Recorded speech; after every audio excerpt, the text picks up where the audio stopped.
This is Jennie T Radio with Justin, Ethan, and Jono. Lots to discuss, but we can't say much. In Cobb County, we're very slow. Join us as we chat about theatre arts and more. We'll sit around and make some noise. Come on, let's hear you roar. Welcome back. Hello! It's been a while. How long has it been? It has been precisely 33 days and 22 hours and 10 minutes and 13 seconds. Since when? Since 33 days, 21 hours. It's been a couple of months, actually. I feel like the last It's episode... been a long time. The last episode we recorded was in, like, July. Maybe even August. Was it? No way! Well, it's so good to be back.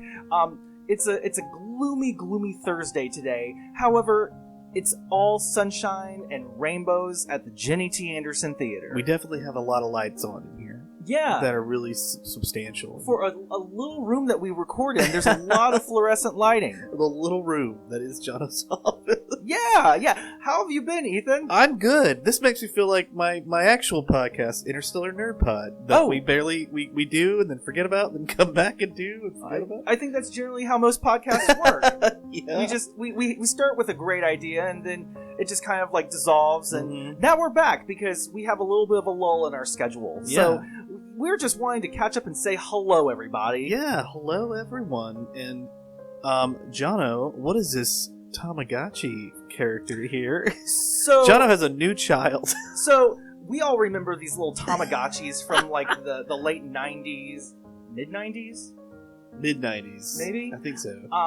Well, I bought a Tamagotchi last week because I was feeling really down and out. So I was like, you know what? I'm going to take care of something and give myself a purpose again.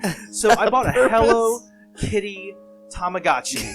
I took care of it for about 3 days. And then, is it dead already? Yeah. Last weekend was the Martin Luther King Jr. Holiday. So we were off on Monday. Yeah. So I was gone for 3 days. You left your child alone. But I left my Tamagotchi here at the theater, and I came back, and I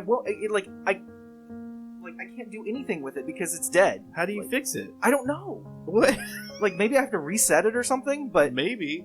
Well, if anybody has any hints on how to save or bring it back to life, please comment. Like when I click any button to it, the only thing it shows is Hello Kitty crying. Oh no! So that there's no other button to say like start over or anything. Like I don't know how to start it over. That's crazy. So I've already killed my child, but that's okay because you know what else gives me a purpose? What? Doing this podcast with you. Well, that's good to know that you got over your virtual child's death so easily and because of this podcast. You know, I turned a corner this week. And I landed in my office. That's the corner that I turned. How have you been? I've been great. I've been really good. I mean, you know, it's just rolling with every day and enjoying my time, and yeah, pretty good. How about you? Not bad. Did you hear this rumor? What? That this art place. The art place? The art place. I thought it was just the place. The place? According to the marquee, I thought it's it just had the like place. one of those club names that are too like good, like they think they're too good for themselves. So like we're the place. Hey, are you going to the place this afternoon? Oh, can you get into the place? I think the place is more like a club. Yeah, I think you have to have an invitation to get to the place. Well, the place, I hear a rumor, is haunted. Haunted?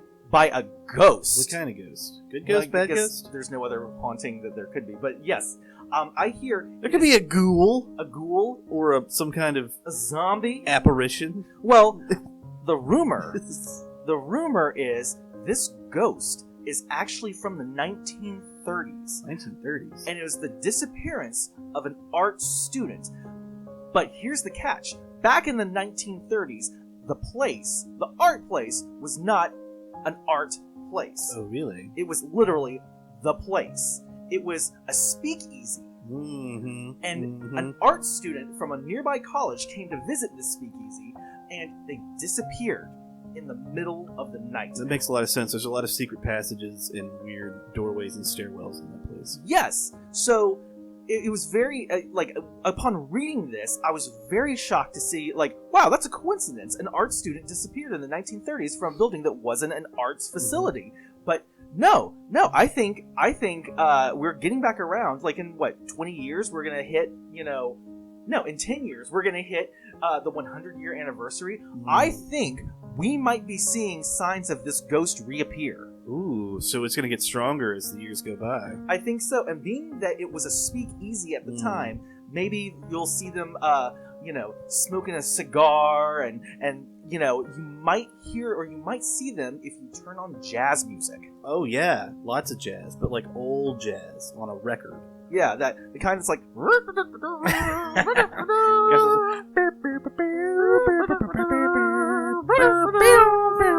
yeah, like that. Yes. I think that's wonderful. I would love to hear more jazz. I would love to have the coordinator of that facility, Miss Caitlin King, on to validate and confirm all of these sightings, because I mean these are just rumors. I've read them in the newspapers. It was in the MDJ. It was in Cobb Life magazine. And need these substantiated. Caitlin King brushes you off when you try to bring it up too. She doesn't even want to talk about it. Why do you think that is? I think that she's trying to literally deceive us by just not answering any questions. She scoffs it off like it's a ridiculous idea, but you can see it in her eyes. That she believes it? That she believes it and knows about it and won't report on it because she thinks that the ghost will not harm them. But, I mean, you gotta be with caution and you can't just brush things aside. So do you suspect that she has had interactions with this ghost, and she is hiding this? I know for a fact.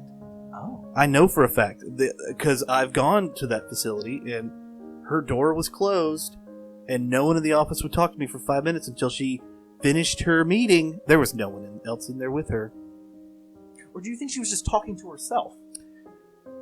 Well, that is another option. Now, I don't want to be total conspiracy theorist, all right? She could have just been talking to herself.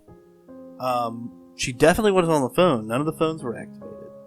So this is just too much of a coincidence, though, because if their place is haunted, then it would only make sense that she was talking to a ghost. Yeah. The ghost of the 1930s from that speakeasy at the place. I believe so. And she was saying, old-timey words. Yeah, all that jazz and she said, "What are you doing, Buster?" And she said it in a weird accent, in a weird film noir, what are you doing there? Yeah, she spoke really fast, and everyone's pants were really up high. It was really strange. Yeah. And I feel like there's also the possibility that she's not responsible. The ghost may be influencing her without her knowing. Oh my God, is that the reason why? I was over at the place the other day, and there's a flapper dress. There was a flapper dress hanging in her office, and I was asking, what is that for? And she didn't have an answer. And you know what? A few months ago, I was there for classes, and there was a bunch of people in the courtyard dressed in old-timey clothes. There are more ghosts there? No, I don't think they were ghosts. I think this is the ghost influencing more people. Yeah, there were a bunch of people, and I don't know what they were doing. No one would give me any answers. And then, when I went back the next week, they were all gone. And I think it's because I asked a bunch of questions about why a bunch of people in the courtyard were walking around, talking to each other in, 1930s clothes. Were they socially distancing themselves? I mean, they were all wearing masks, but I also believe that's a cover so I couldn't see their faces. So you don't know who they are. They were the ghosts. What if they're recreating the speakeasy at nighttime after the facility closes? That would make so much sense.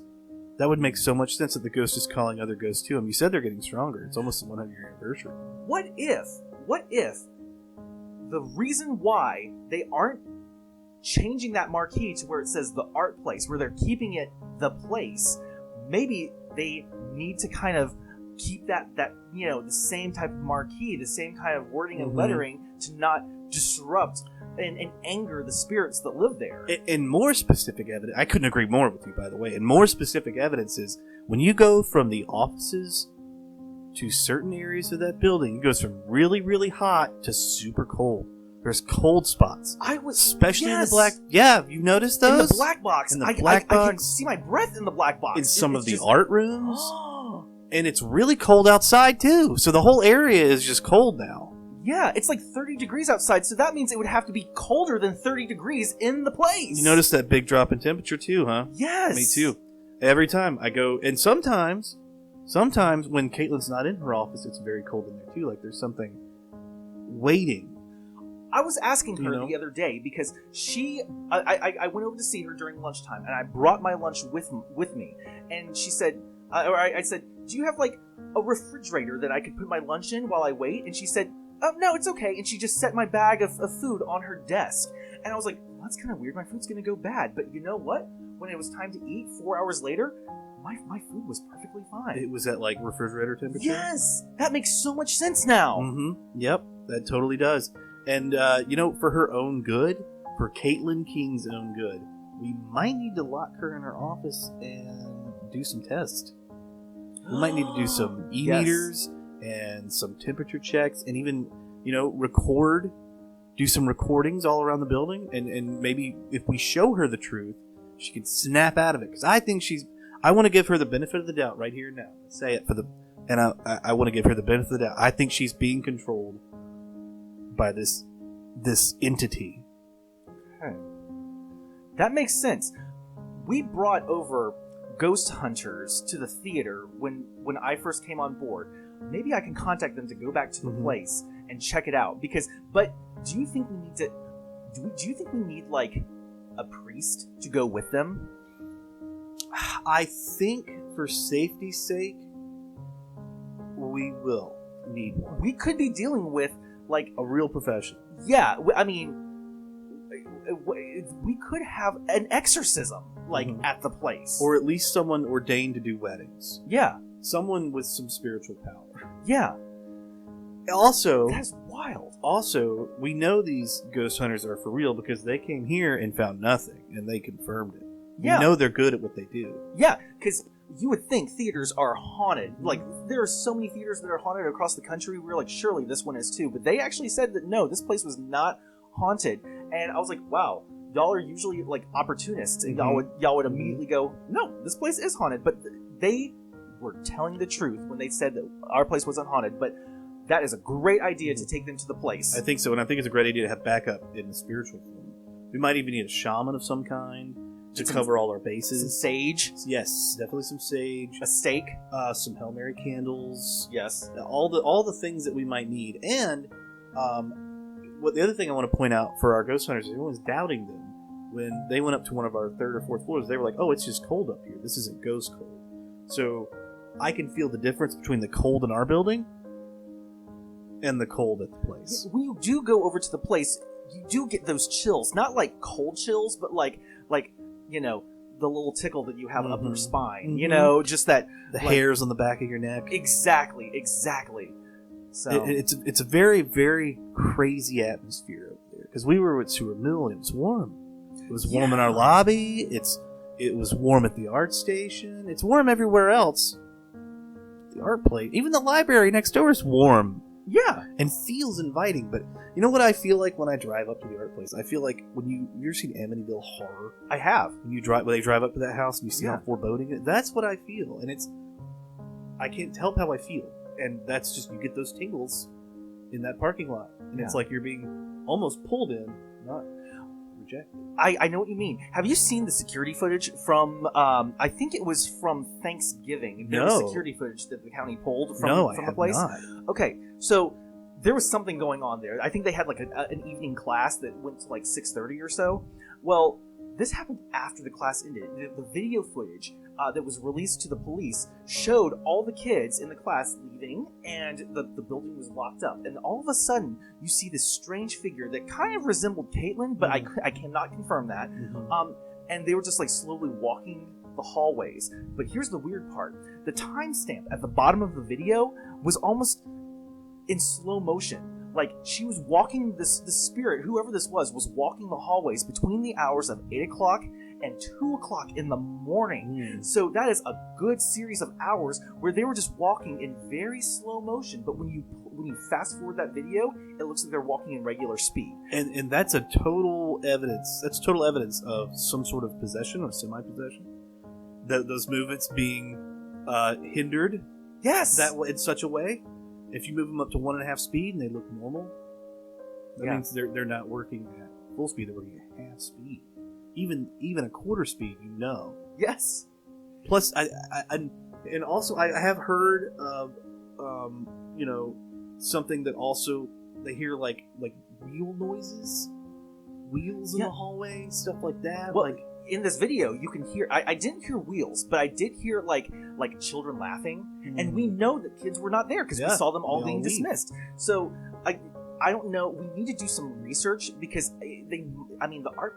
The place, the old speakeasy back in the 30s might have been built over, like, say, a sanatorium or like an old like hospital or something. That's so true. I mean, we need to do some research on that area on East Cobb. That's very true, and I mean, that building looks like it could have been half of the hospital. Like one half was torn down, the other half was turned into the place. Yeah, I mean, you could have had an 1880s sanatorium with a bunch of tortured souls that got trapped in half the building that wasn't turned down. and then it turns into a speakeasy because of course the county of Cobb would want to probably tear down like the bad zhuzh that you feel going through that area, and so they want to build a place that people can celebrate, which is a speakeasy.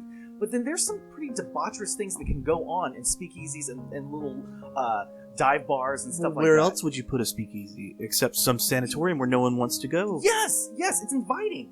And then maybe things got a little dangerous, and they want to build an even happier place, which is like an educational arts facility. An educational arts facility. And you know what? That's just the kind of oversight in safety that we need to investigate.